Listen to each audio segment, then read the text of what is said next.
convulsions, then death.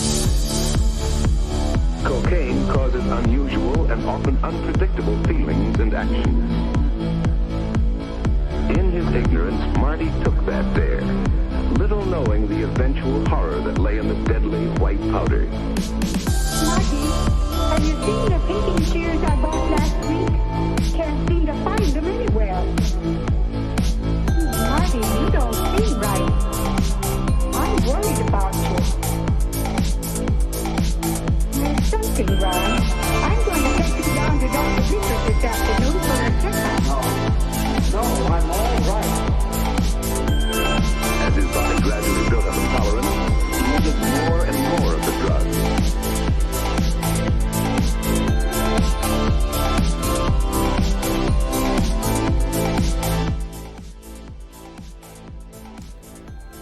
Oh my gosh, it sounds slow-mo. My God, I don't know what's going on. We're going to turn that off right now.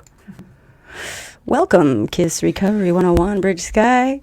Doing this thing live. I got the bestest, the hostess, co-hostess with the mostest. Mike is here because guess what? It's women versus men. You want to say hello? Hey, everybody. I just noticed, Bridge, you posted on here. It's Mike Stachel. Oh. Spell correct. Yeah. Oh, I'll fix that later too. No worries. Sheesh. Well, there's one eyeball. Picture of the eye. One listener. Thank you, listener. You are the reason I'm here and give me that energy because I was very tired. I was very exhausted. But you, listener, I love you. Whomever you are, if you will. I love you too. Mike loves you. That's two people. We outnumber you with love. And comments are open, so please feel free. Say hello. So give us your takes. We're doing 8 and 9 tonight because we're in September here. Big night. Mm-hmm. And I am reading from the A Women's Way Through the 12 Steps. Stephanie Covington. Mike, what's your book right there? I am doing The Men's Way Through the 12 Steps by Dan Griffin. Fantastic. Now, listeners, if you're new, I bet so many people recently. Guess what? I didn't share nothing to nobody. I'm so tired. But maybe they're listening. So if it's your first time, KISS is the best acronym ever for someone like me. It's keep it simple, stupid. Okay, I need that. It reminds me. It humbles me to stop making everything overanalyzing and overthinking. It's keep it simple, and that is the core of how I was able to get through 12 steps, and I enjoy going through them multiple times. And 8 and 9, these are those action steps, right? These are the ones that, I myself got really fearful of 4 and 5, okay? And in the reality, that wasn't even the hard. Those aren't the scary ones, I feel like, because 8 and 9 is when now all that stuff you put down on 4 and 5 is going to have to be out in your life. But that's where the real healing comes. The community, yes. But I definitely have some key things. So, Mike, why don't you start talking some more and just tell folks when you think of step 8, what comes to your mind? Should we read what step 8 is? Let me read that real quick. Made a list of all persons we have harmed and I highlighted became willing. Okay, it doesn't say it's to go make the amends. It says just you became willing to make amends to them all. So what comes to your head when you think of your step 8 or how you do step 8? Yeah, well, the first thing that comes to mind is fear. Uh-huh. Right. That's the thing my sponsor had to beat me up with quite a bit too, is that, it is absolutely about the became willing, to make the list, put everything on it. Doesn't mean that you're going to necessarily have to go visit all of those people, right? And you just need to put it all on there because it's accountability and it's responsibility too, right? There's there's definitely my first time through it. There's some real sticking points there that I was, I'm not going to be willing to blah blah to this person or to that person. And my sponsor was like, could you just think about putting them on the list? Just put it on there. But it's like you said too, though, that 4th and 5th, that puts basically you got most of your list done by the time you're done with those anyway, and that's where that action starts, and that's such a huge thing to get through. And then this is probably, it's the rest of the work, right? Mm-hmm. And the big thing about it too, I think it really is that accountability, that responsibility, and giving myself back that feeling that I do belong in the community, that I'm not that bad, that I am I'm capable of forgiving myself more than anything else. Maybe some other people will forgive me along the way as well. And if not, fuck them. Okay, sorry. This is an adult podcast. Well, okay, let me get to the heart of that. So what I love about The Women's Way through the Step 8, this whole book basically validated and gave me permission to take it easy on myself.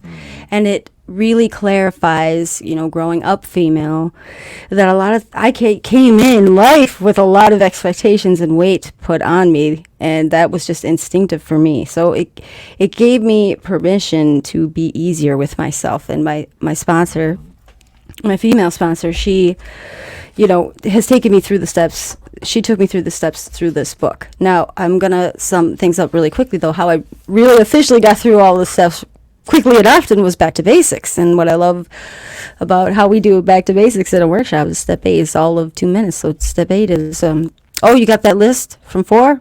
Boom, you're done. No, I'm just kidding. But for real, all you do is you take out that list, and what's key is you go through this list, and it doesn't have to be with that person in step 5 that you shared those things with, right? It does not have to be with that same person. And again, back to basics, there was no sponsors. It was a sharing partner, a partner that you share things with. And key thing is trust. And you like that person, right? You trust that person to some extent. And in the sense of you go through step 8, I think the biggest piece is being willing, but you got to sit down with somebody. I had to sit down with somebody and go through, okay, now here's the list of all the people that I owe all the events to. And thankfully, my wife's sponsor was like, Bridge, let's talk about these, okay? you don't need to go. There's key things, and there's some questions that are in this book that I asked myself. She had me ask me, and she's like, Bridge, you don't have to make amends to those people right now, okay? I like that you're willing, okay? But when we get into 9, there's a key phrases in there that specifically says injury, where to injure others, okay? It's not a good idea. So amends to me, right away, I'm like, nobody's going to listen to my apologies anymore. They're done with the I'm sorries. But the best part about amends is it's the action that I take, right? And what's even more important is that I mean it to the best of my ability when I do it, right? Now, my amends over the years, I've actually taken amends that I've already did before, whether it be living amends or direct amends, indirect. I've done another amends. Why? Because I've healed so much and grown so much. And for me, I felt like there needed to be more of, for me, a lot of people, I had to just do the living amends because they were done with my sorries, right? But I needed to be able to do more than just being, in recovery and not using. For me, I needed words expressed. Whether they accepted my words or not, I needed that part to forgive myself. So let me just read a little bit. And then if you have anything you want to read in your book, what's nice, I found this. Okay, listener, there is a secret. I go to the Half Price bookstore. Fantastic place. You will go to the section, and I find these books. I grab them each time. This is $5, Mike. Okay, you go on Amazon, you're gonna find it for $5. But what's great is having a fresh book like this, fresh used book, is none of my crazy highlights and notes are in there. I got to start fresh, and so I literally went through, made some fresh notes, very simple ones, and highlighted just key pieces that we only got an hour, Mike, to make sure that I get to, because every time I go through it with you in my regular book, I can't see through. I just want to read all the things. So I'm just going to read some of Stephanie's beautiful words. So if you're going into step 8, she talks about, okay, this is crucial. I'm pointing out the things that were crucial to me, I think, as a female. When I identified as a female, is in the 8th step, it's called, okay, so it's titled, the section's called Shared Responsibility. Ooh, now this, I did not hear no big book. I did not hear this in no meetings. Nobody said this to me. But in the 8th step, it's essential that women hold others accountable for their actions too. Not being resentful. That's what she said. 8th step. get ahead of myself. Okay, it's taking responsibility for our part without minimizing the role that someone else has played. The key. Okay. With this in mind, we can keep a clear perspective on the 8th step. This is huge, Mike. When we recognize our accountability, we may tend to forget or minimize the other person's responsibility, especially if you've been in love with them. You have children with them. Right? Or we may think we provoked or we caused someone else's violent or hurtful behavior. The key is truthfulness about each person's part in the relationship. When we are honest, we clear the way for our inner knowing to show us where an apology or amend is due. In some cases, making things right may mean just letting go of, okay, this is me. So I have always been blamed. I've always taken the blame. I've always shamed myself for everybody. I still do that. Like first of all, I'll put myself in their shoes and I can see the other side. And so I give grace. However, especially when someone's wronged you, that's definitely against my moral codes. When I understood this, I realized that I need to stop making excuses for them. I've seen this so many times when I work with other women. I used to do this. So I just see myself sitting over there in that chair. They defend the person in their life that's hurting them and wronging them because they love them, right? They genuinely care for them. However, I did not try to hear that, Mike. Just kidding. I'm trying to ask questions to help them see that, yes, I understand. You don't need to defend them to me, but I'm here for you. I want you to see the value in yourself, and putting all the valuing of the other people over yourself is not okay. Go ahead, Mike. You got the blue highlights. Yeah, no, I was. No, I definitely think it's very much about personal accountability, right? And it's not to say that other people didn't have impact or caused or kind of added fuel to fire to certain situations where there was harms done. But I think too, it's as much as like you were saying early on as well. Like, I mean, if we're going around and, just by words and saying, hey, I'm sorry for my part in this, but we throw the little ifs in there or the buts in there or whatnot. Huge right? no. Right. It's got to be from your heart and it's got to mean something more so for yourself too, though. Right. Because like, that's the other thing I thought about too, especially early on in recovery. Like you were saying, I mean, my apologies didn't mean anything. My sorries, I'll never do it again. My lies, I don't blame anybody for not trusting me at that point. And then here I come home from treatment after 60 days, and I'm just this whole changed person and reformed. And I absolutely understand the skepticism there, right? I mean, I tried it a few times, and I let a lot of people down when I didn't stay the course. Well, and at the end of the day, I meant it. I'm never going to do this again. Like, I really believed that. Right. Yeah. I mean, it wasn't just a sales pitch, right? Like, you really wanted to be able to stick to your word, and you really wanted that to mean something. And unfortunately, like, we're humans, we're fallible, right? But that's the thing too. I had to realize going into that 8th step and making the list. I mean, we are only talking about the list at this point still, right? But I mean, that was the thing too, is I had to understand that some of those people weren't going to want to hear from me. Some of those people might react poorly, but I still needed to put them on the list because it was me at that point. It's kind of another inventory, right? It's another house cleaning. Oh, huge. Okay, so what's beautiful also is there's 4 categories now see, what's great about Back to Basics is in the book, it specifically says that this book is just meant to be a guide, this is what I did, but make it your own. And so one of the key things, shout out to Jason, he let me do this, is I found this great worksheet where there's 4 columns when you're making this list. Again, with another person, whomever you choose, not someone on your list, it's the now, right? You're going to be ready to do this person now. There's later, there's maybe, and there's never. Okay? Key. Now, interestingly enough, I had 3 people. I wouldn't even put them in the column. I didn't even want to write their name. Never's not. They don't exist to me. However, 2 of those people, one specifically, I went to my male sponsor, and I not only put them on that never list, and I've let that go. It was huge. But big important thing too with step 8 is when you sit down with that other person, you talk these things out.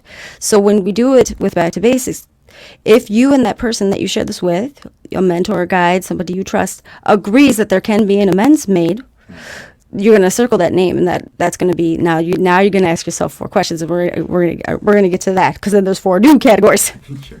Okay, last thing I'm going to read on step 8. Oh, we're doing great on time, 8:15. Again, if you're listening and you want to interact, that's the whole reason to do this thing live. This is a mess here. So she talks about the art of willingness. I thought this was beautiful. Willingness involves gaining truth and clarity about our relationships. Again, when I used to read this, relationships, I think of boyfriend, girlfriend, husband, wife. No, relationships with our children, relationships with our friends, relationships with our coworkers, those people you got to relate with in life, whether you like it or not. Right. 8 asks that I become willing. I don't have to worry about making amends. That's the next step. But I got to wait until I'm ready. How do we develop willingness? Great question, Stephanie. In step 8, we can look at each name on our list of amends and ask, what stands in my way of clearing out the negativity in this relationship? Okay, those are great roadblocks, barriers, whatever label you want to give them. Be gentle with yourself. Take a step back and ask yourself some questions. If you aren't willing to make amends to a particular person, let it go for a time. Move ahead with the amends that you are willing to make, and be patient with yourself for the others. The time will come.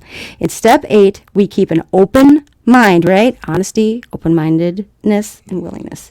The challenges we face in step 8 lead us to a deeper understanding of ourselves.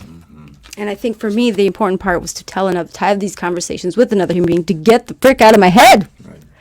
Okay, because I was beating myself up. Anything else you want to say on step 8? Yeah. So, and the Men's Way book too, they really do. They talk a lot about how this is about rebuilding relationships and rejoining the community, so to speak, and which is just society at large, right? The thing is, so like one of the blurbs in here, in step 8, you take responsibility for your actions past and present. The hope step 8 promises is this: by being willing to face the people that you've harmed, you gain the power to end the destructive cycle that has been eating away at all your relationships. And it follows up too, and it talks about the loneliness and the isolation of our shame and the way that we've treated people, and that how we we beat ourselves up over these things, right? Like we've talked about that before, where like I don't really worry about if people judge me anymore, because I'm certain I judge myself much harder than anybody else ever could, right? So true. But they take an excerpt out of the what Bill Wilson talked about in the pain of the addict's loneliness in the 12 steps and 12 traditions. And he says, almost without exception, alcoholics are tortured by loneliness. Even before our drinking got bad and people began to cut us off, nearly all of us suffered the feeling that we didn't quite belong. Either we were shy and dared not draw near others, or we were noisy good fellows, constantly craving attention and companionship, but never getting it, or at least to our way of thinking. Right. So I think this is another one of those, the steps where you put these things on paper. There's the accountability there, and it gives you more of that ability to start looking life in the eyes again, too, right? Like, you don't have to go to the grocery store and wonder if you're going to run into that person that you stole $50 from back in the day or whatever, because you got it on paper and you have a plan at that point, right? Definitely like what you're saying, though. Absolutely don't do your 8 and 9 on your own, right? I mean, our own best thinking is what got us into the trouble that we've been in, right? So bounce it off of somebody else for sure. Ooh, and that person you bounce it off of, let me put this out there too.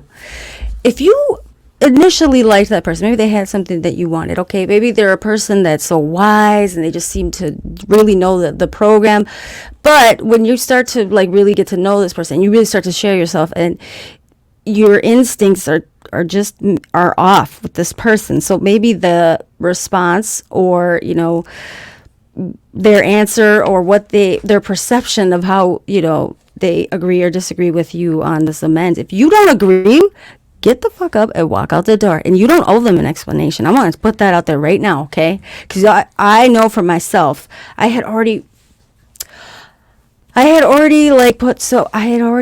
had so many expectations of myself. I wanted to do what everyone told me to do. However, in reality, I think I conflicted with the 12 steps so much, because I could feel in my bones many times I did not align with what that person would say. I did the sponsor shuffle. Not gonna lie, now I didn't have a person standing in front of me saying it's okay to walk away instead of getting dumped. That wasn't good for me.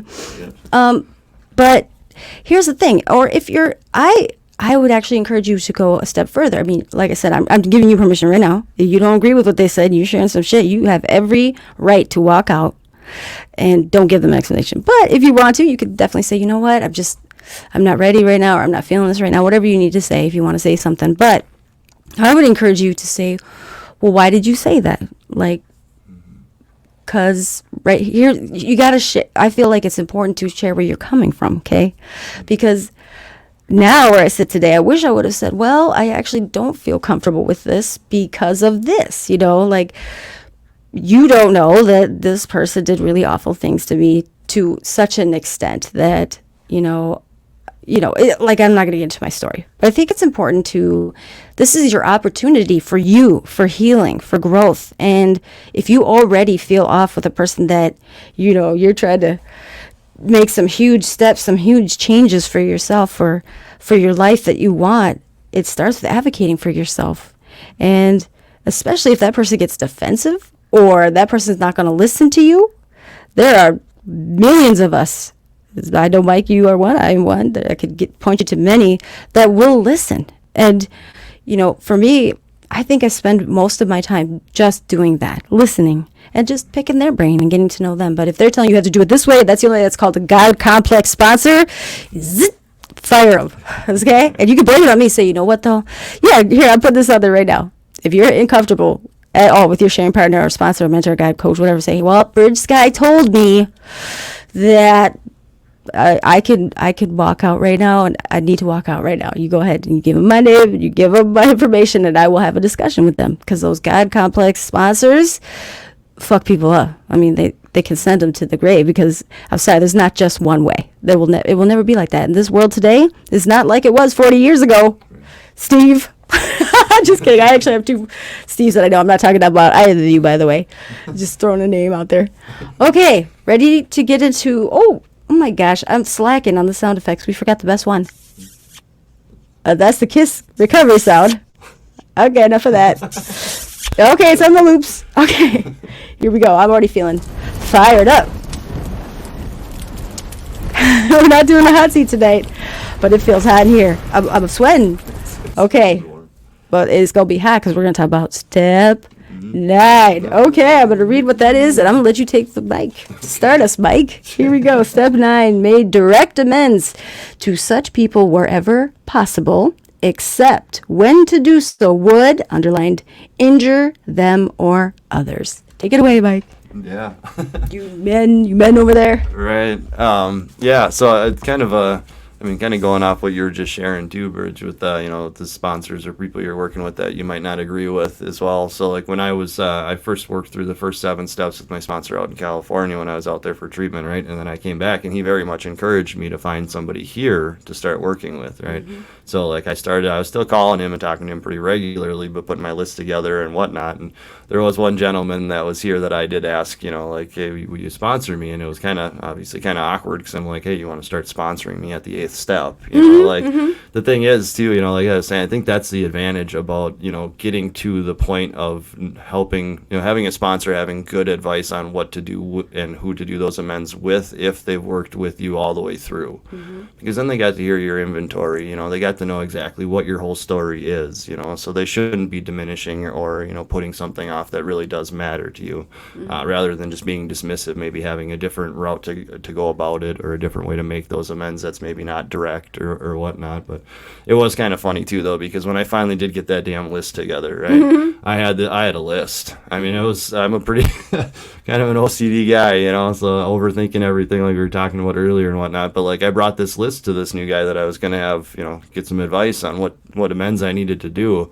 And I bet you it was 5 out of 6 items or people on there. He said, nope, you don't need to, nope, don't do that, nope. And I was, that was the only time we got together, because it was one of those where it was like, I get it that, he probably was only looking out for the best for me, but coming in that late in the game and not really knowing exactly what was all behind it. I mean, it was definitely objective advice on his behalf. But then again, you know, some of that stuff means more to us than to just say, well, write it down on a piece of paper and then not do a damn thing about it. Right. So, I mean, I think for sure there's something to be said that, you know, if you find somebody that you can connect with real well and they understand and they know your whole story, by the time you get to those amends, then they should have a lot better idea of exactly what these characters are in your story and, you know, what place they belong in. Well, and at the end of the day, though, I would definitely say there's so many unwritten rules, and it's all bullshit. So that's shenanigans. I mean, you can have multiple sponsors. You can have multiple guides.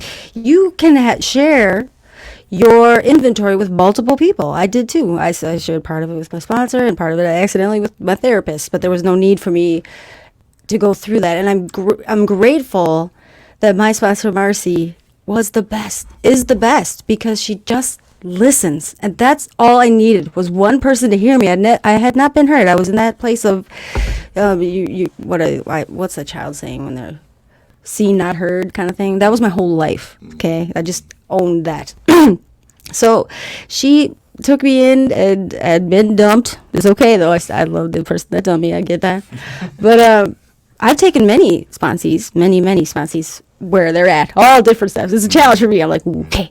Because what I do is I'll ask specific questions. I mean, honestly, I love the ones who are such a challenge when they won't talk, because that was me. Need to know basis. But mostly I was never looking for sympathy. Okay. And I also didn't want to explain myself. And so for someone to just listen and give me that space, and I'll tell you, Marcy's wonderful. Because she did that, it allowed me to share so much more than I was planning to share the first time around. But also, it's a great way, too, because just listening, I can gauge now kind of where they're at on their path, whatever path they're working, okay? Because I don't just work with the 12 steps. I work with many paths, great ones. Actually, I'm going to school because I really vibe with that more holistic vibe. Not that I'm against anything either, but I feel like for me, a lot of those things, a lot of struggles I went through was because the doctor gave me a prescription, they booed my ass on out the door, and they didn't really take the time, even my therapist, to really just get to know me. They wanted to give me the quick answer. Go for every problem, charge the insurance. Yep. And so if there was more moments, so that's what I'm working on is, you know, not that I'm saying holistic natural is the only way. Definitely not. Reducing harm is my way. But, yeah, okay, so step 9, here's one thing that stands out for me is Wally Patton, shout out, was like, no matter what, you must get consent. Okay, so if you're going to go, so there's 4 different kinds of amends that he talks about in Back to Basics. And everyone thinks that, I only thought that direct amends was the only way that I was allowed to do that. Directly amending and apologizing. No. Guess what? There's indirect. There's living amends. That's the go-to. Yeah. Especially if you're so broken like I was and so damaged. It was more injurious to myself, my mental health, to be trying to go out and apologize to these people who had been like burying me in the ground, right? And especially my children, like, it took a long time for me to be able to look into their eyes, you know, and I wasn't ready I didn't feel valid, I didn't feel good enough, worthy enough for their love at that point, or even to begin to ask for amends for what I put them through. So I know that living amends was my go-to for a while, until I could really get clearer. It took me a long time, I gotta be honest. But until I could feel some more like self-reflection and more satisfaction in my own work on myself, for myself. So Stephanie says, step 9 moves us into the present. Ooh, I love that. Okay, and then did I say the in-kind amends? So some a-hole, I'm sorry, they're just an a-hole the way they said it, but they had some truth to it. They're like, well, that's just indirect. It's actually, to me, I believe, and it's in Back to Basics, it's different in the sense of indirect can be like, you know, a letter, a text, an email. You're not directly standing face-to-face with this person. However, I think in-kind is for those special or unspecial, let's just say, different circumstances where the person's dead, okay? Or maybe they made a point to block your ass, you ain't finding them. They moved out the country or whatever, okay? There's circumstances, though, or maybe you did some shit, you don't remember who that was, so it is pretty bad. But there's the point of the amends is They got to be able to forgive yourself and let go of some stuff. So, but here's Stephanie. I'm just going to read one little section. Considering our motives. Ooh! Like, I had a couple people amend try to come with me in amends. They were full of shit. Right. I mean, I did not, deflect it at all. I was like, thank you for cleaning your side of the street, motherfucker. Get the fuck away from me. They did that for themselves in a selfish manner. It is for ourselves. But like you were saying earlier, like, if you don't mean it, like, if you're not ready, then that's okay to pause. Don't do it if you ain't ready or willing or even have half of the heart into it. Like, if you haven't processed it enough to genuinely mean it. There's a great thing I've read a couple podcasts ago called the bitch prayer. Woo! That works magic. It's in the big book. I forget, 89 or 88. It's similar, but it's, praying or meditating on that person that you hate, right? This person that you don't like, they did you so wrong. I wasn't willing yet. But just saying some words and just trying to get there, it really did work. So considering our motives, this is crucial though, okay? So there's definitely one person that comes to my mind. I'm like, do not come with me with that amends. I've been hearing about you. I know where you're really at in your life. I don't want to hear your amends. It's going to be hard I'm not going to say nothing. You sit with that, because I know you're full of shit. Everybody else around you, yeah, they've already been coming to me. Going to validate their bullshit. Okay, our amends are intended to clear away the wreckage of the past. Before we proceed with our amends, we need to consider carefully why we want to make amends to a particular person. Do you want to make amends because you owe an apology, or are you trying to control a difficult relationship by giving in or taking blame? Is your apology a way to gain acceptance or love from someone else? Are you hoping the other person will feel guilty or sympathetic or make an amends in return, right? Okay. And even if you are genuinely atoning for your behavior, take a deep look inside to see if you're hoping for a specific response. I would say if you are even any response, okay? Because that's not the point. From the other person. Hidden motives will affect the way you make amends and can add to that wreckage that you're hoping to remove. I know you got something to say. Yeah. I'll let you take the floor, and then I got some stuff to say. Okay. Yeah, real quick. I mean, I don't remember where it was in this book, but it was very clear in talking about that as well, is to, analyze your motives behind it. I think, I can't remember exactly where it was, but it's absolutely about, cleaning your side of the street, right? And that you can't have ulterior motives behind it, whether it's because you want to rekindle a relationship with an ex that ended poorly, or, if you want to try to get some job back, or, whatever it is. I mean, it really is just about amending what you had done wrong, right?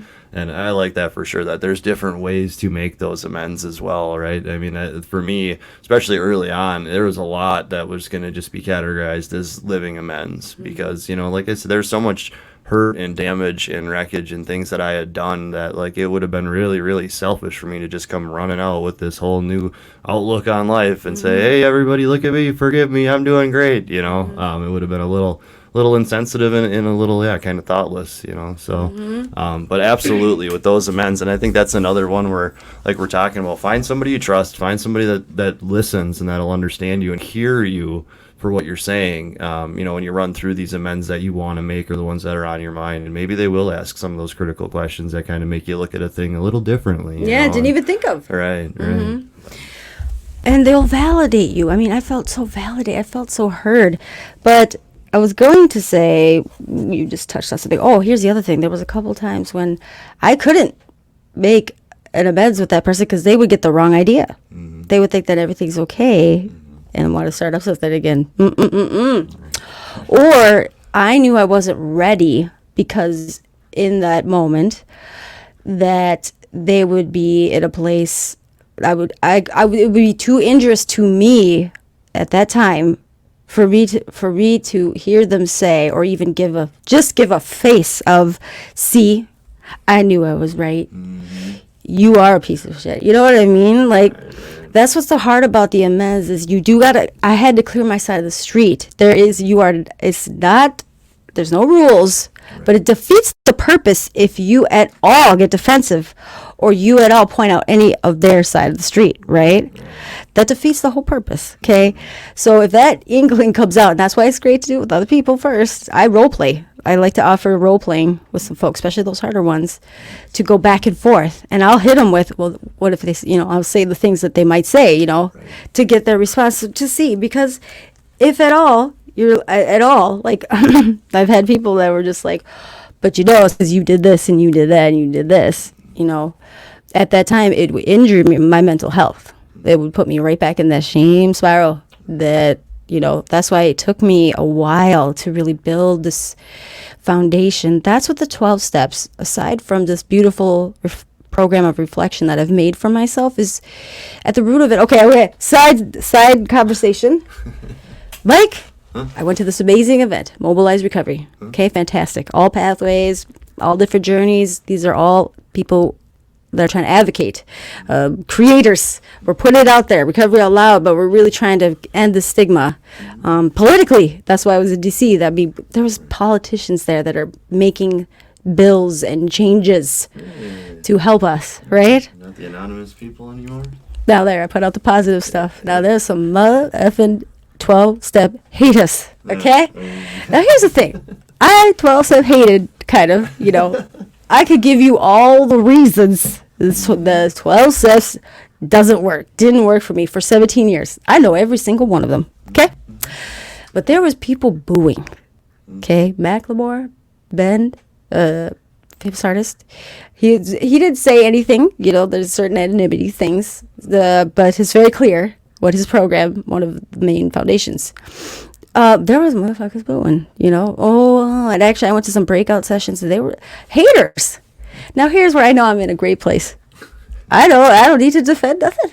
I don't need to say nothing. In fact, I feel sorry for them because, again, I've made it work for me. it is about self-reflection, okay? And on the flip side, I would never knock anybody else's recovery path, okay? Yeah. We all walk in our own shoes. Right. And I just, oh my gosh, I have not had a chance to clarify my stance on that. But again, I just thought it's sad to me because it didn't work for you, you're going to go around talking shit. That is not okay. But my point was, sorry to tangent, is at the root of it, it's the longest running program, right? It's been spread across all different, NA, SA, OA. Because it works if you fucking work it. Yeah. Not by your stance of working it, okay? Like I made it work for me, but I had to do the work, not just, And the big crucial thing, though, that I'm in love with is that's why I love and live in these steps, is it gave me fellowship, a family. And I can walk into, it makes me want to cry, any meeting in any state or country. It's all worldwide. And it's like home, no matter where I go. I'm sorry, you're not going to get that with any of the newer, fancier stuff. Right. I like a lot of them, but I'm not going to walk into a DBT group and just give me about targeted behaviors, But I can walk into an AA or an NA or whatever, and I just feel safe. Let's put it that way. Yeah. Not all safe. There's been places where it's a little, but I at least know that we're all walking in that door on the same level and similar mindset. So they could talk all of the shiz they want. They're just mad at themselves because they ain't part of our cool fellowship club. That's all it is. I want to be a member of all the clubs. Just kidding.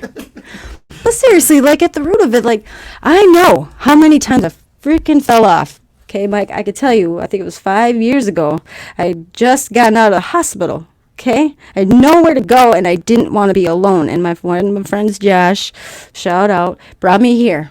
And you know what? Even though I was still shaking and I was still, like, upset, I knew I wouldn't be judged. And I knew I had a safe space to go because I could not be home alone. Let me tell you, it was bad. So that is something that is a foundation for me. And yeah, it was really off-putting. Mm-hmm. Yeah, that's a huge bummer. I actually said that. I said that to Ben because I got this moment, this fangirl moment. Okay, I would listen to the Rise of Power. I was talking about it already, but when he was signed to my Yes, I had him autograph my workbook. That's all I had. Nice. That's so good. But while he was signing, I'm like, I gotta say something. I said, thank you for shedding some light on the 12 steps. I just want you to know it was nice to hear that over all the haters. I don't think you could hear the haters. He was on the stage. Yeah. Right. You know, but I was not in the reserved tables that were way up there. I'm glad he didn't hear them. Just whatever they were doing. But it was disappointing. So I'm glad he didn't hear them, A. And I'm glad that he just, I mean, you can't help. He's like a genuine person. And he spreads the music and the message in such a way. And I got to tell you, key things. You're like, woo, yeah. I think he said his sponsor was backstage, actually. So it was great. Nice. That's awesome. Anyway, sorry. Yeah, no. Okay, I gotta wrap it up. Anything else in there on 9 that you want to discuss? Otherwise, I got, as you can see, the little parts here to wrap it up with. Yeah. Well. I'm so excited for the memes too. Yeah. That's good ones, right?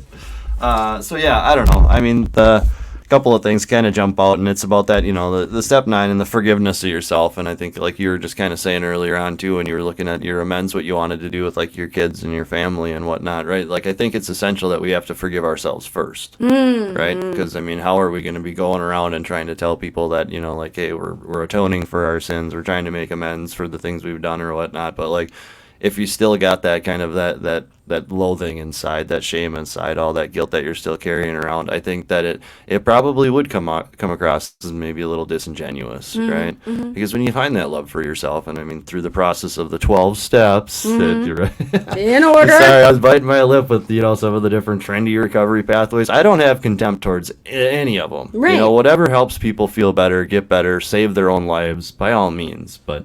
This thing that they talked about, that we tried to find an easier, softer way, and we could not. So yeah, back in the 40s, these guys did their best, and it's saved millions of people's lives, right? So, but anyway, that's my little shtick, right? Yes. Not that I'm a big book thumper or anything. Well, kind of, but yeah, that's the thing. So it says right in here too, though, forgiveness of self is essential to recovery, and I think like this is the kind of the last of that work that you need to do to really, like you're saying, clean our side of the street, be able to look life in the eyes again and not have that shame or that guilt or those things, all those little demons that are kind of haunting you right now. At this point, hopefully you've kind of gotten them arrested or at least identified, and you're working on them, so, but yeah, that's what I got on that. Well, and at the end of the day, when I finally understood that I could even put myself on the list, it's great that I did that, but in reality, like, I couldn't even begin, because until I was able to forgive myself, I couldn't put myself on the list because I couldn't understand myself. I didn't even know myself. It took me a while to truly forgive myself.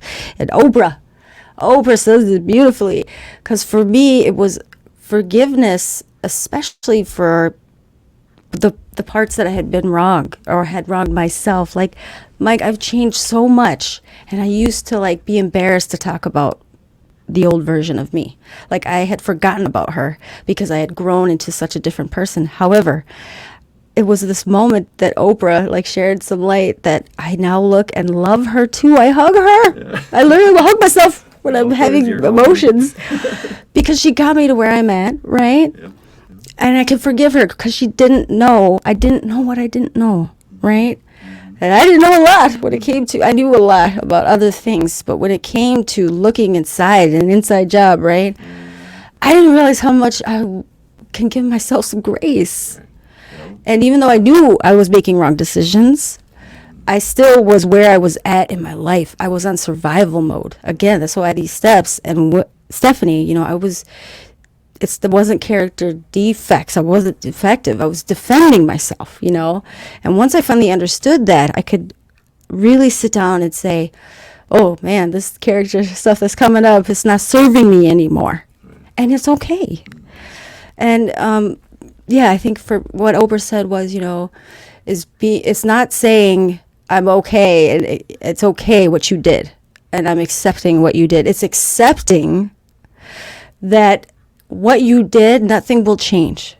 Nothing, whatever I hoped that was going to change from what you did to me, wronged me, abused me, hurt me, whatever hoping relationship. So I recently made this huge amends. I wrote this letter. Again, this is not a person that it would be. Now, here's the point of the letter that I wrote to my mom, my adopted mom, was she still walks the earth. I feel like I've seen her a couple times. It's like a ghost. That's why I felt like, oh man, I better get this done. I need to take this next step. Second amends. But I'm ready. I've finally found that forgiveness. Yes, I hear the whole, they didn't know what they didn't know, and they only have this capacity. And I'll go around saying, like I had that forgiveness for the capacity that she just can't understand that deeper sense of whatever. But I had to understand what Oprah said, and forgive the hope that our relationship will be anything different, will ever be what I would love it to be. That just deeper connection that I have with so many women and people in these rooms. Like, I wanted that, because even though she didn't give birth to me, she raised me, right? She didn't kill me. She fed me. She did do her best, right? She stood by and let a lot of fucked up things happen. Okay. But at the end of the day, her higher power, the creator, those things will work themselves out the way they are. And I can look at her now and feel that, if she was anybody else, like they say in the book, look at that sick person as a sick friend. So, boom, take my mom, boom, take one of my friends, Lizzie, right? If Lizzie was that person, okay, I don't know Lizzie's past, I don't know what, really down in her core, I would give Lindsay so much more grace than I was giving my mom. So when I take someone that I love and put them in their shoes, that would allow me that healing that I needed. So if she walked out, I rock around into her, because I was even saying some stuff to my therapist. I'm like, I don't know if I could handle like pretending anymore. That's all I did with those people was I put on the happy face. I said the things that they wanted to say. I stopped talking when they, got defensive, whatever. And I didn't know if I would be able to do that. Now I can say that I mean it. And that's the point of this amends. Is you do it for you. You do it to the best of your ability, and you mean it to yourself. So, and that's the best part is I make an amends once. Okay? That's a key, crucial thing. You make amends. You apologize once. There are so many people that I used to have in my life. They're not in my life no more for good reason. Why? They bring shit up from the past. They want me to keep apologizing. They want me to, but really they were, now I realize, deflecting, But at the end of the day, you apologize once, especially with kids, especially with children, They are the ones definitely that I wrong the most, that I feel like I wrong the most. And if they ever throw it in my face, or, my daughter, she was very young then, and she's listened to a lot of other folks in her ears. But she would say things to poke at me, hurt me, whatever. But really, at the end of the day, she was deflecting from her own hurt and pain. It had nothing to do with me in the present moment. So these amends are, you make them, you mean them. You clean that side of your street. Your street's clean. It's shiny. It's looking beautiful. Right, okay? Right. You're beautiful, and you meant it, and that's the true freedom, is to be able to let it go, to really let it go. And the great mentors, coaches, and peoples in your lives, they're going to be there for the hard ones, okay? Wally used to sit down at the end of the street back in the day, for those hard ones. He'd sit down at the end of the street, so when they came out the house, he was there. So now, like, a lot of the ones I'll be like, I'll be right here on the phone. I mean, I'll be there too at the door, but nowadays nobody wants that. But like, I'm right here, and I've been on the phone. I've been in group chats, co-sponsoring, just because we knew that was going to be a tough one. But that's the important piece of having those people. And again, just one. It starts with one person that has got your back. Okay, so last thing Stephanie said, then you're going to take the mic, then we're going to jump into the beeves. Ooh, we still got time, 12 minutes. Stephanie says, making amends, we will experience another paradox of recovery. Strength and serenity come from humility and vulnerability. We can gain strength when we let other people see us as we are. We gain honor and respect for ourselves when we are open and honest and responsible and able to respond, not react, appropriately. Sometimes the best response is no response. Right. I found that very beneficial. So as we dare to tell the truth, we start to participate more fully in life. We create a healthy environment in which our old patterns are less likely to re-emerge. When we heal the past, setting our relationships right, setting them right doesn't mean continuing them, by the way. Right. Just setting that right and leaving it there, whether they accept it or not. We take the ninth step out of the old life and into the new. This is beautiful, right? Yeah. Anything else you want to say? I mean, no, you nailed that pretty well. I mean, it really is, you know. So like, just the last little summary in this book too is, you know, emotional and spiritual freedoms involve giving up that which is beyond me, owning up to who and what I am, making up with those I have harmed, and keeping up with my personal growth. Mm-hmm. And that's why I find that where I'm at now it's been empowering, really believing and understanding that, because I feel like it's so crucial. Get through the steps, really. And the reason why Wally does it back to basics, you get through them steps once. They go be perfectly far from it'll never be perfect, right? Just get through them, the ones that you can, as best as you can. But the true step 12, I didn't even understand how important that piece is. It wasn't until, service for me was like making coffee, whatever, open the door loud. I didn't understand that going through those steps with other people, qualified or not, whether I believed I was good enough or not, was the element that I was missing, because I was doing all the things but it wasn't until I started sitting down going through those steps, because then I found those words that, I had heard and I was telling to somebody else, and watching them go through their journey is when they really started to click into my soul, and I really started to believe in myself and believe in those things.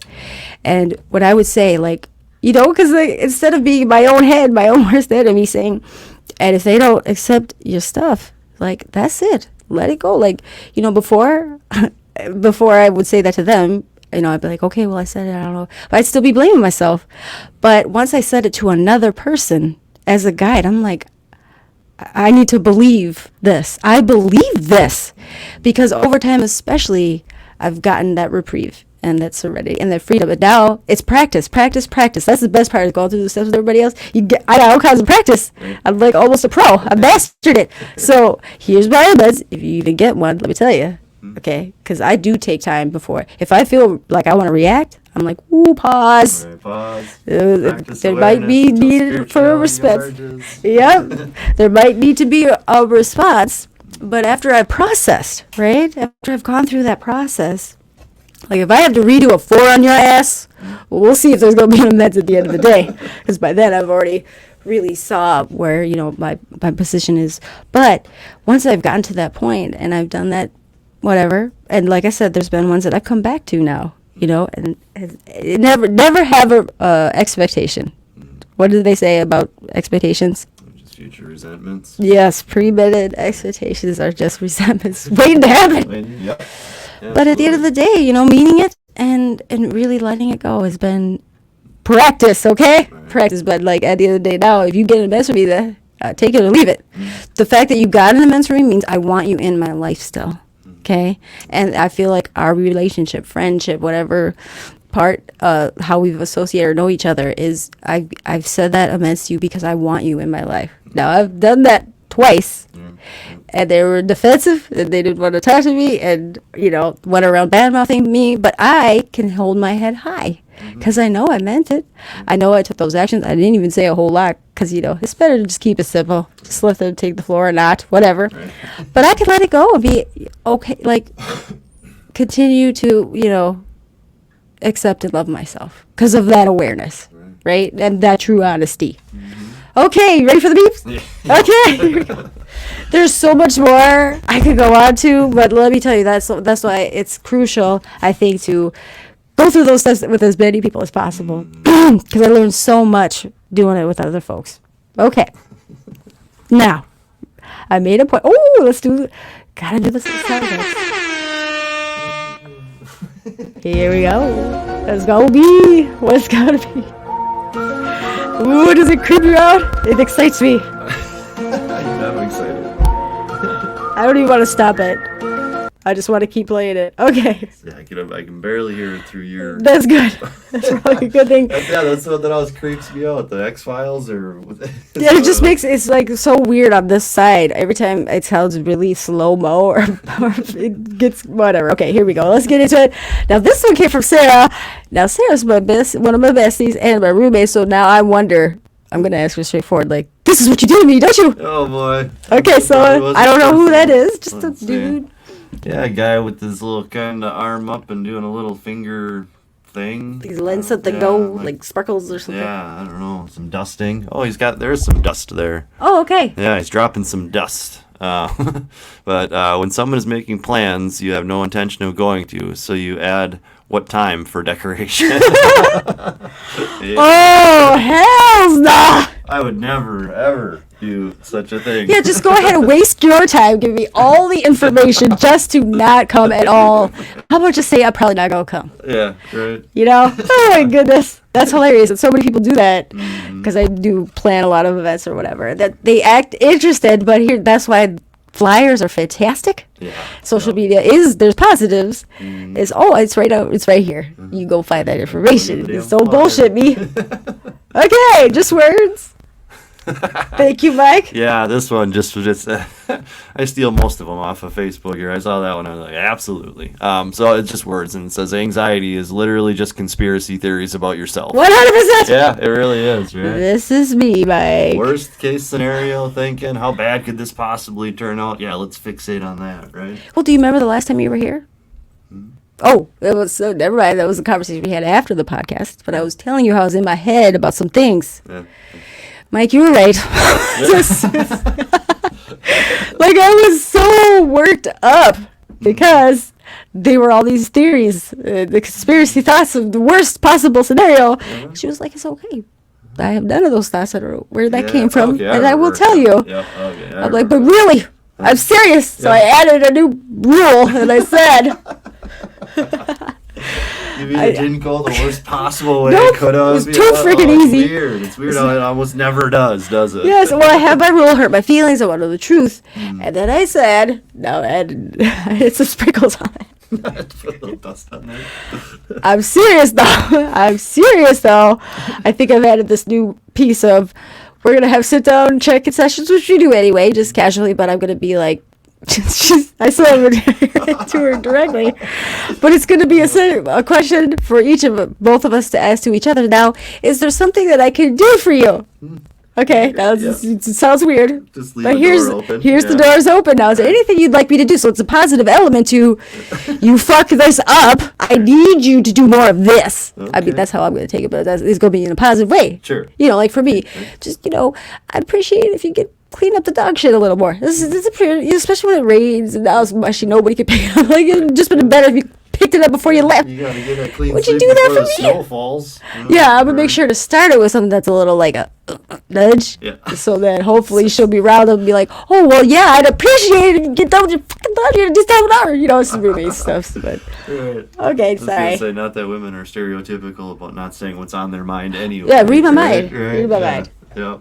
Oh yeah, I like this one too. So it's like they're at a art gallery or something, and there's a picture on the wall, and it's the devil. It looks like, right? And he's standing in hell, and he's got his pitchfork, and he's poking at people that are burning in the flames of hell. Ooh, yeah. That's right. That's very descriptive. Yeah. There's two folks looking at this painting. Yeah, two people looking at it, and the one person saying to the other person, "If you need the threat of hell to be a good person, then you're just a bad person on a leash." Ooh. That's and that's the thing. I don't want to get into the higher powers and the different. I just perceptions wanted to of say, that, but I Mike, think you that's- shared this one with me. Right, it is definitely, for me, that's pointed at the organized religions to some extent. Mm-hmm. People, like some of the people that'll go to church on Sunday so that they can be a real pain in the ass the other, 6 Mm-hmm. They're days real of the week. preachy, Yeah, and they right. just know everything. This is the right way to go to hell. Yeah, those are see, and that's the funny piece is I love religions. Mm-hmm. Like, I find many religions fascinating, and That's but there's certain religions, specifically the thumpers.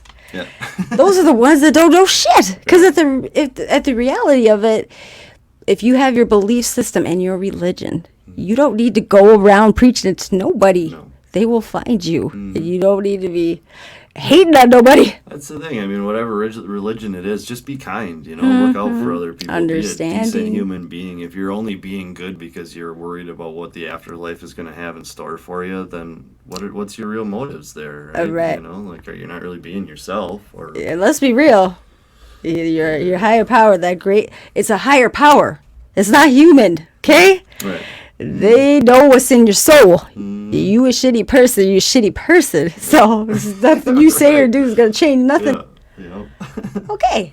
It's a nice little circle. Looks like, I don't know, what would you call that? Willow tree? Yeah. Magic things. They kind of look like those, like the tall grass, like the wheat deals or whatever. Weaved in thing. What does it say? Let's see. People don't want to be talked out of their feelings. People want to be heard, seen, felt, and understood. Oh, absolutely, yeah. Who is that? Rachel Sampson. And that's just speaks for itself. I love this one, Mike. That's for you. It's great. I've shared this one a couple of times. We are very aligned. Oh yeah, it's absolutely so. It's a cute little, little heart. Yeah, a little cartoon, and there's a heart, and there's a brain there, and like on to the left of the heart is a pile of rocks or bowl. I don't know. A cute little bird. Yeah, a little bird, and there are all these little good things, and then to the rocks all say good on them. Yeah, they all say good on them, and then the brain's got a magnifying glass looking at a little rock that says bad on it. And yeah, not paying attention. It's the heart yelling to the brain, saying, "Brain, look!" And he's pointing at all the good, and the brain is over there saying, "Not now! Can't you see I'm busy?" Staring at the one bad, analyzing the bad. Rock. Yeah. Oh, that's spot on. Yep. You know. Yep, absolutely. Oh, here we go. This is beautiful. This is beautiful. Yep. Oh, I've done this before, and then I have to pause and to play Check it back. But yourself. Yeah, it just says, "I'll overthink my ass right into an attitude." Right into a fucking attitude. Oh my gosh. I don't even have to say nothing. You can just see it on my face. That I'm in my head. I'm in my head. Yep. 3 more. Ooh, this is my favorite. Oh yeah, I like this one. So there's it's like a figure, a person meditating, kind of with the legs crossed there, and there's levitating like a branch, kind of a circle around him there. And it says, ego says, once everything falls into place, I'll find peace. Spirit says, find your peace, and then everything will fall into place. Absolutely. Okay. Yeah, the ego wants to control, right? And so when we get everything put together, then I'll be peaceful. And, you don't I got do that control daily. over any of I'm that. gonna go do my meditating as soon as the kids be quiet. I'm gonna go do my meditating as soon as I get this done, so I can just enjoy my meditation. No, I realize with transcendental meditation, you just do it. Just do it. And the better you get at doing it, the better I get at now. It's like I don't need any of those distractions. I need none of those things if I'm within myself meditating. That's how I find that inner peace. It doesn't have to be this beautiful, serene place. And now I'm in a closet. Go find a waterfall. Whatever it is, Fiji I or have a something, car. yeah. I could go in my car, but just taking those 20 minutes twice a day intentionally to transcend and meditate has saved me from myself recently. Okay. There's an ugly looking dog. Got his teeth. It's awesome. So yeah, I don't know what kind of dog It's it not is. ugly. It's just kind of ugly. disturbing. Yeah, he's got the big bulging eyes, and he's got like the goofy smile. Goofy smile. Right when they like pull their upper lip back, and you can see their little teeth. It just looks awkward. But yeah, Awkward. yeah. It's in the capture it says, when someone is crying and you don't know what to do, and then the dog's saying, "You want water?" It's so me. Like, yeah. It's so true. Right. Like, I'm just gonna listen. Can I get you anything? It's like, oh man, especially when it catches me off guard. Especially when someone close to me who's a lot like me and I don't shed many tears. Like, you'll hear the emotion in my voice. I'll even say I'm being emotional, but actual crying, then I'm like, oh, hi, oh, stop, get your shit together. This is your time. What's going on? And I have to like tell myself, listen, ask questions. Stop, because immediately I want to hug them and it's like, no. Or if it's somebody I don't know, I'm like, okay, now how do I play this? I don't know this person.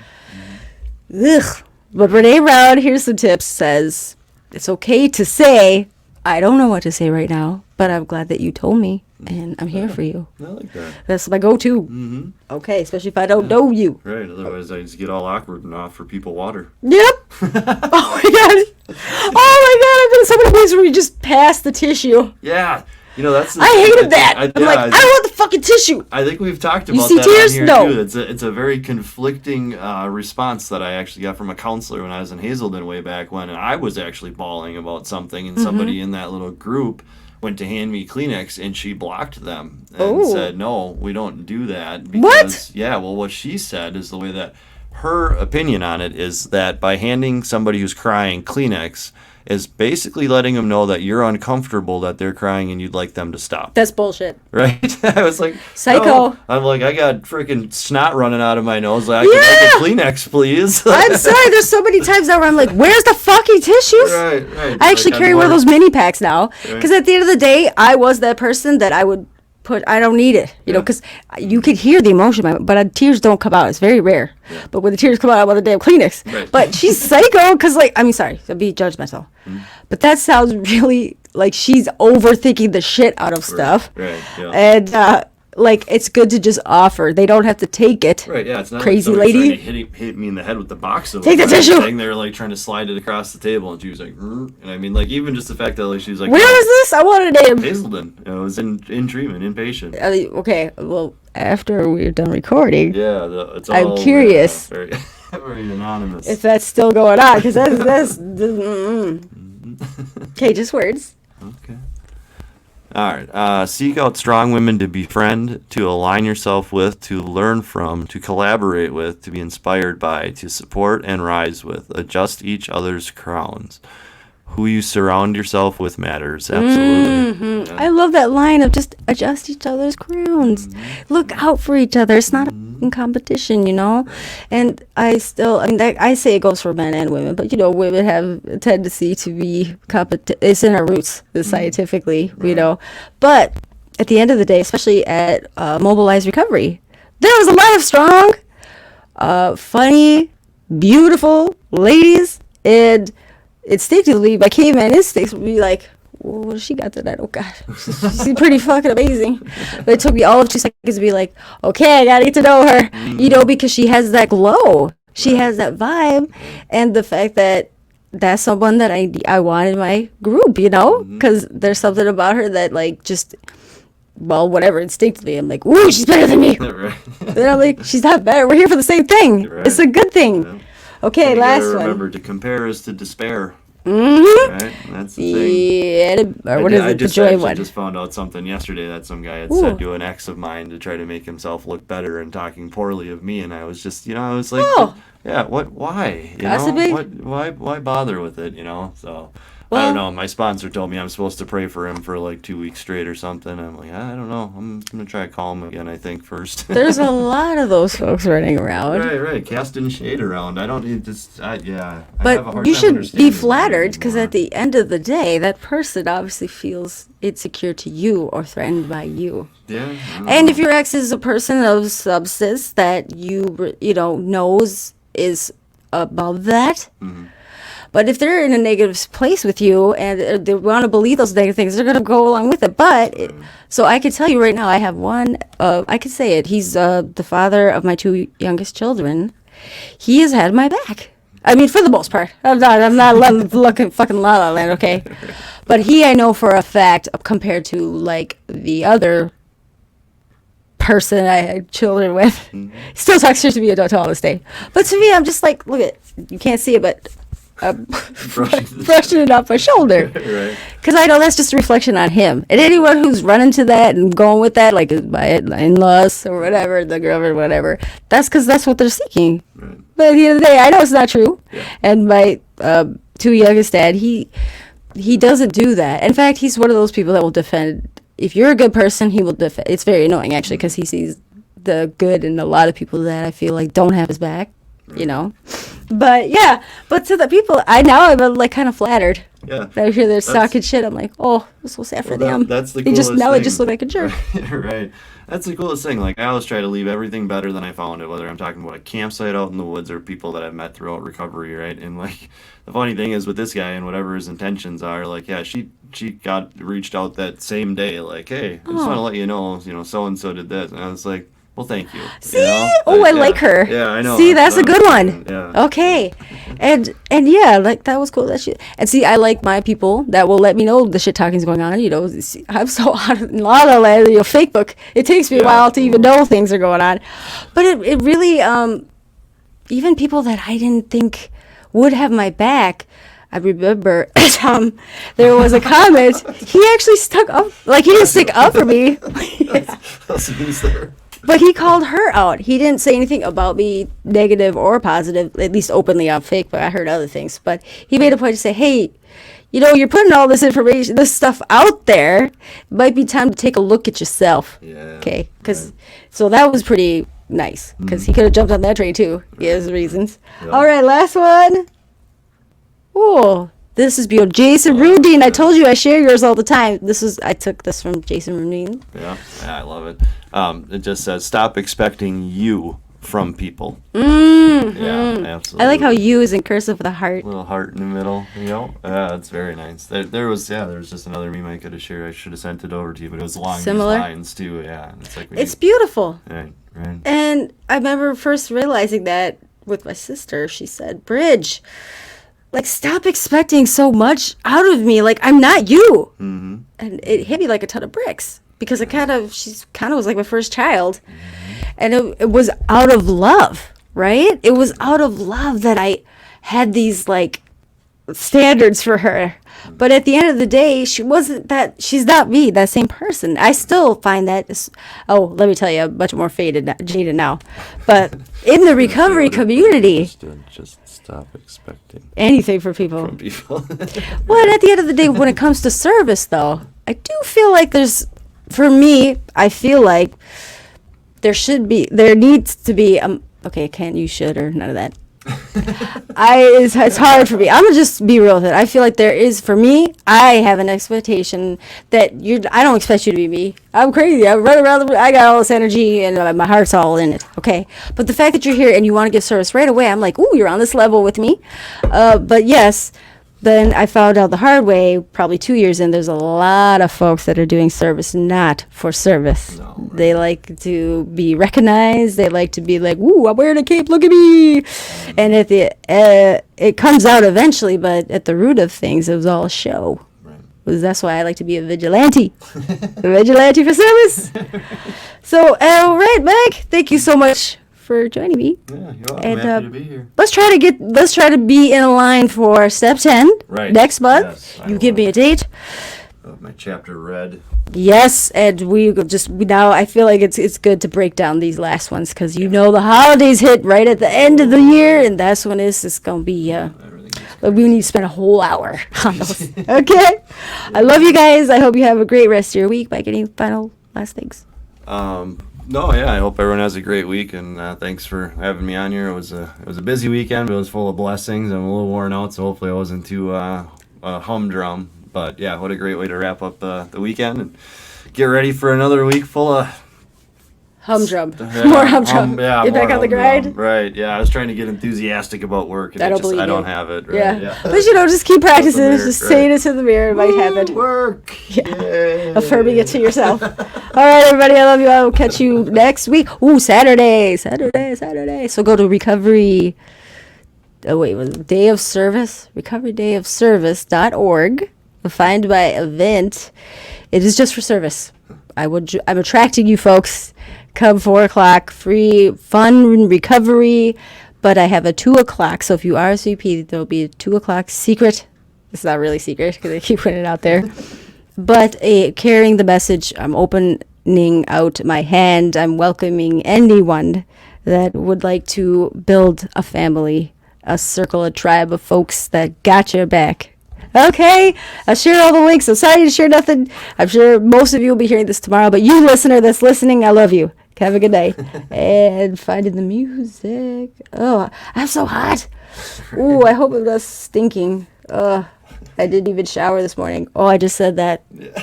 Okay, I want the name of that lady from Hazelden too, by the way. Oh, I don't remember her name. That was way back. I wonder if she's still there, though. Do you remember her face? We look up her picture.